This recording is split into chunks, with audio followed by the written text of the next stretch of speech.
অনেক মানুষ হয়েছে।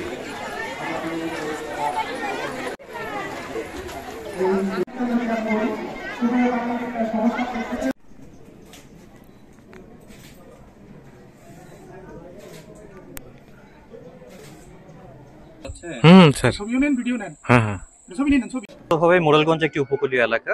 এই এলাকায় বিভিন্ন সমস্যা বিদ্যমান। তার মধ্যে থেকে আমার কাছে সব থেকে যে প্রকট যে সমস্যাটা সেটা মনে হচ্ছে যে সুপেয় পানির সমস্যা। এখানে একটা বড় অংশের মানুষ আসলে সুপেয় পানি পান না, অনেকে পুকুরের পানি পান করেন। আর আসলে পানি ক্রয় করে পান করার সামর্থ্য এই এলাকার মানুষের সবার নাই।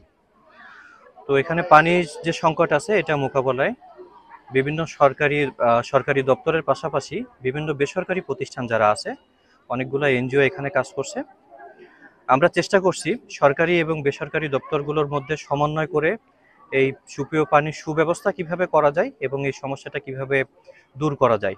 ইউনিয়ন থেকে 6টি ইউনিয়ন থেকে এসেছেন 500 পরিবার, এবং যারাই অধিকাংশ দরিদ্র পরিবারের, এবং তারা দূর দূরান্ত থেকে পানি নিয়ে আসেন এবং ভুক্তভোগী